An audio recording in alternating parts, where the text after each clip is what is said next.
இது சண்டே எடுத்த வீடியோ. ஆனால் வந்து இன்றைக்கி தான் நான் அப்லோட் பண்ணுறேன். எங்கன்னா ஒசூர்லேருந்து கிளம்பி கேஆர்பி டேம் போயாச்சு. ஃப்ரெஷ்ஷாக மீன் சாப்பிட்ணுன்னு தோணுச்சு, அதனால் கிளம்பியாச்சு.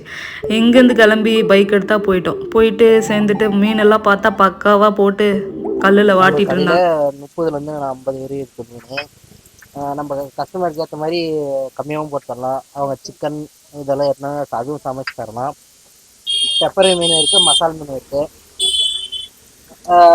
உங்களுக்கு வெரைட்டியாக வேறு எதுனா வேணுனாலும் செஞ்சு தரோம். நண்டு, சில்லி. உங்களுக்கு நம்ம டேம்லேருந்து தான் வாங்குறோம். டேமில் ஃப்ரெஷ்ஷாக பிடிச்சிட்டு வந்து ஃப்ரெஷ்ஷாக நம்மளே தான் க்ளீன் பண்ணி போடுறோம். ரைஸ் இருக்குது, ரசம், மீன் குழம்பு எல்லாமே இருக்குது. சாப்பிட்டு பார்த்து டேஸ்ட் பாருங்க. பார்த்து பண்ணிக்கலாம்.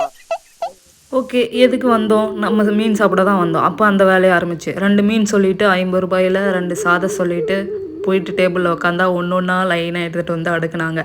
பார்த்தும் போதே ரொம்ப டெம்ட் ஆச்சு. ஏன்னா ஒன்று மீன் குழம்புல தான் ரொம்ப புளி இருந்துச்சு. ஆனால் மீன் ரொம்ப ஃப்ரெஷ்ஷாக இருந்துச்சு. அங்கேருந்து டேமில் தான் பிடிக்கிறாங்களாம். வேறு மாதிரி இருந்துச்சு. எடுத்து ஒரு பைட் வச்சுட்டு அதுக்கப்புறம் அப்படியே என் ஹஸ்பண்டுக்கு ஒரு வாய் ஊட்டிட்டு அப்படியே ஜாலியாக என்ஜாய் பண்ணிட்டு. இந்த ரசத்துக்கும் இந்த குழம்புக்கும் ஒரு வித்தியாசமும் இல்லை. ஏன் சொல்ல, ரெண்டுத்துலேயும் புளி இருக்குது. அப்படியா? என்ன காட்டுல இருக்கிற புளியா? காட்டுல இருக்கிற புளி கிடையாது, வீட்டில் இருக்கிற புளி. அப்படியா? வீட்டில் யாரு புளி மாமா? வேற யாரு? நான்.